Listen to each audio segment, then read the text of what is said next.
those guys. That's the point I'm making. That's fair. And so, like, Burrow, traded Josh, to the Golden Patrick, State Warriors obviously. at the deadline. The deal never went There's through. no hesitation. There's like four guys like that. That's the problem. Took KD nixing the deal as a sign that he simply didn't want to play with Draymond again. I think they Durant will, says simply that because the reason, of what we're talking about and right he now. Gave the Those actual top reason guys he didn't want to be traded to are Golden State automatic, no-brainers, no questions asked. 32 teams had an opportunity to pay him, they would pay him. Because there's that much of a difference maker. Now, with Brock Purdy, the challenge is going to be what we saw this year can be what we will see moving forward. That's right, because you're not going to have a stacked team. Yes, and I didn't think he played bad, but he clearly didn't play good enough to where they were able to overcome some of those issues that they're going to have. They're not going to have all these guys moving forward once you decide to pay Brock Purdy, and even if you don't decide to pay him, you're still not going to have all these guys.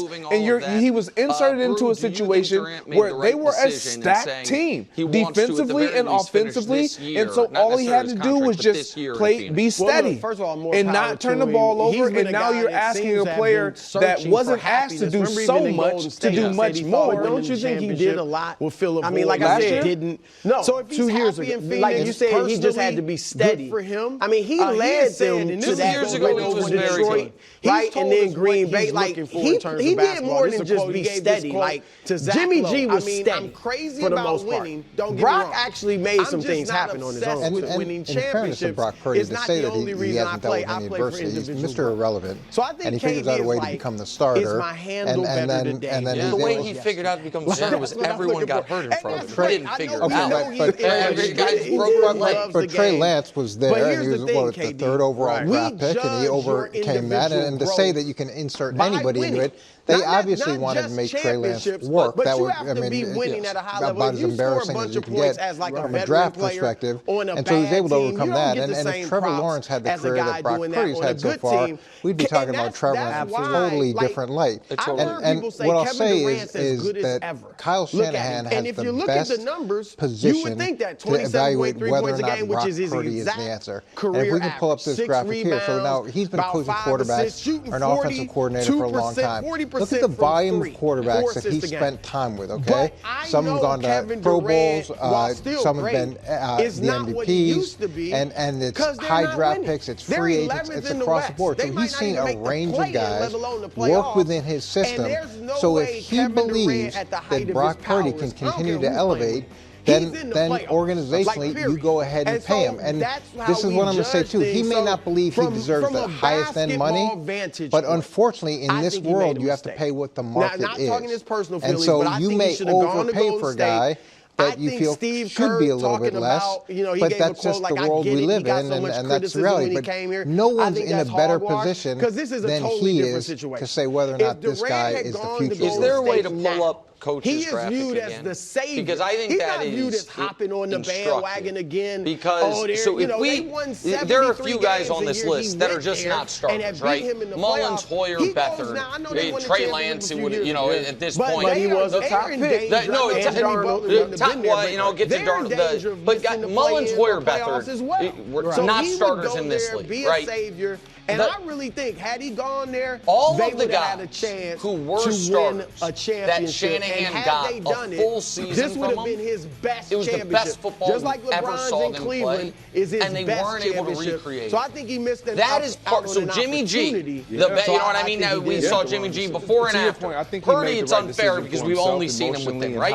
Matt Ryan had a long career, a good career. Got with Kyle, one league MVP, was never close to it. RG3 again, that might be unfair because he got hurt. He didn't go. Matt Shaw was a fine player in Houston. All of a sudden, is making Pro Bowls with Kyle. Kyle's gone. That changes. McNabb Cousins was great. Matt Ryan wins the MVP, right? Right. So and Cousins was great in Minnesota, and so he got Cousins. I'm not sure he ever coached Cousins for a full season when he was the starter in on that list is because the owner forced him to draft RG3, and he and his dad wanted to draft Kirk Cousins, so they drafted him in the same draft, first round, high first round, and fourth round. So the reason I bring this up is this, and McNabb, he was old McNabb, he didn't get but one's point I'm making is truly always this is why I have real hesitation about just not to interrupt you, but and it's why I always bring up the if he were in a different situation, not even because that's relevant to how good of a player he is. It's relevant to is there a better way for us to spend $55 million? He still can. I couldn't do it with Trey Lance, especially after he broke his leg. But if I could do it with Jimmy Garoppolo, and I could do it with Mr. Irrelevant, could I, if I got, only do that would I rather give Sam Darnold aware, the Baker Mayfield some way, shape, or form than give what is being said about you? I know he's the one making that decision, and he's got that guy in his system. So if it works for him, and nobody has more to lose than Kyle Shanahan does. I mean, it's his job, it's the coach's job, it's all the players' job. You know, it's all their success is tied together. So if he feels after working with that range of quarterbacks that this guy can lead us to where we want to go, then I think if you have to pay him a little bit more to get to that point, then organizations say, okay, we're going to move forward. And as much as I used to defend Garoppolo because he did win, Purdy has done way more than Garoppolo. I agree. I mean, he was better in the Super Bowl than Garoppolo. Those playoffs, he was leading them, not just. I agree, but we now know that Garoppolo Garoppolo outside of Shanahan is a bad player.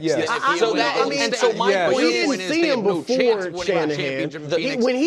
I'll give Garoppolo this. Right. I mean, and again, he was always injured. So by that point, maybe physically he could do anything. But when he got to San Francisco, I like this from a they were basketball storybook standpoint as well. And we've talked about it a bit, he led them to 5 straight wins. Then they made him the highest paid player in the history of the game.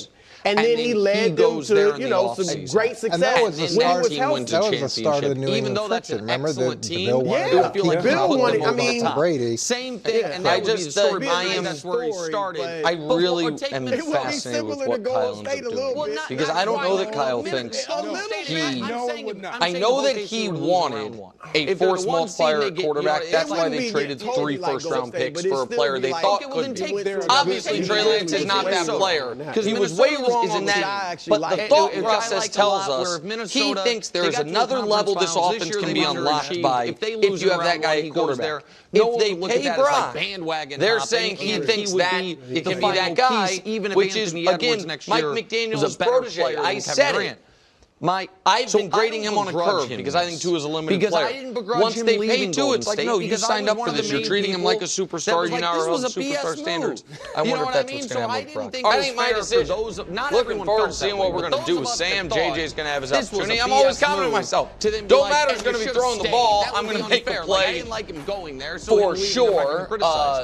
Obviously, the risk he's running, free agent quarterbacks that stand out are playing out this year. You have Rodgers. You have others. Greg, what do you think the Vikings should do at quarterback? I don't know how many more great years Steph or Durant have. Yeah, you're going to give him an opportunity. They're both 36. You drafted this young man in a few weeks. Believing in his ability and who he is and what he can bring to your franchise at the quarterback position.